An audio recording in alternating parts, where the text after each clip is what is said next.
Bonsoir à tous et merci de suivre le flash d'information sur RTI2, la chaîne la plus proche des populations pour ce samedi 15 avril 2023 avec Adama Kone et Seydou Ouattara.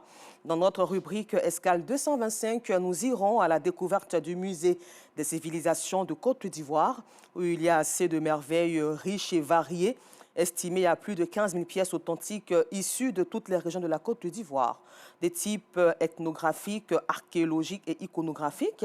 Les collections du musée sont composées de diverses catégories d'objets. Il s'agit de statues, masques, instruments de musique, pièces archéologiques, attributs de pouvoir, poids apaisés, l'or, objets usuels et parures. En religion, cette fois-ci, ils sont engagés à servir Dieu et leur communauté. Les scouts musulmans de Côte d'Ivoire multiplient depuis l'entame du Ramadan des actions de solidarité et de rupture du jeûne collectif à l'endroit des usagers de la route dans plusieurs quartiers d'Abidjan. Voyons-les maintenant à l'œuvre. Ramadan, mois de pénitence, de convivialité et de solidarité. C'est dans ce cadre que les scouts musulmans de Côte d'Ivoire multiplient les actions de partage. Depuis l'entame de ce mois béni, ils organisent des opérations de rupture du jeûne collectif. Objectif, permettre aux usagers de la route, musulmans comme non musulmans, de rompre le jeûne dans de meilleures conditions. La seule chose qui nous motive à participer à cette édition, je pense que c'est l'envie de vouloir aider la communauté musulmane.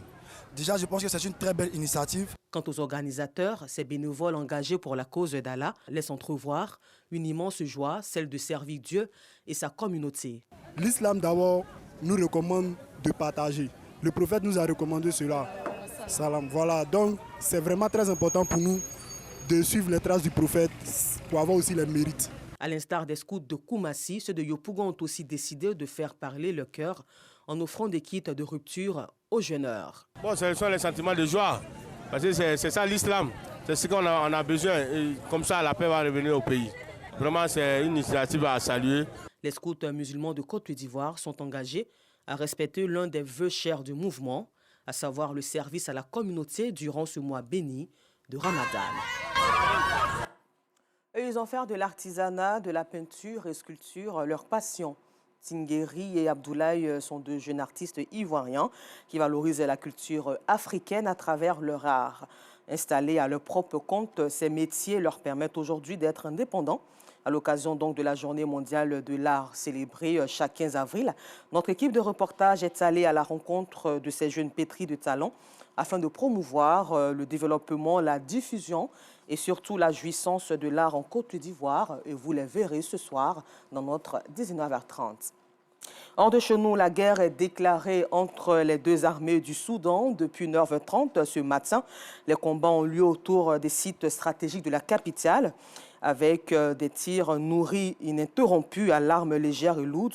Ils se concentrent autour des lieux de pouvoir au centre de Khartoum, notamment le palais présidentiel, les quartiers généraux des forces armées et l'aéroport survolé par des avions militaires. L'impopulaire réforme des retraites en France et sa mesure phare de recul de l'âge de départ à 64 ans a été promulguée ce samedi matin au journal officiel après la validation de l'essentiel du test par le Conseil constitutionnel. Et puis en Arabie Saoudite, selon le Comité international de la Croix-Rouge, un avion transportant des détenus de guerre est parti ce samedi 15 avril d'Arabie à destination de la capitale yéménite Sanaa aux mains d'un rebelle au deuxième jour d'un vaste échange de prisonniers dans la guerre au Yémen. L'avion a décollé de l'aéroport d'Abba dans le sud du royaume avant 9 h avec 120 détenus outils à bord. Merci et rendez-vous à 19h30 pour le temps d'information complet sur RTI2, la chaîne la plus proche de vous.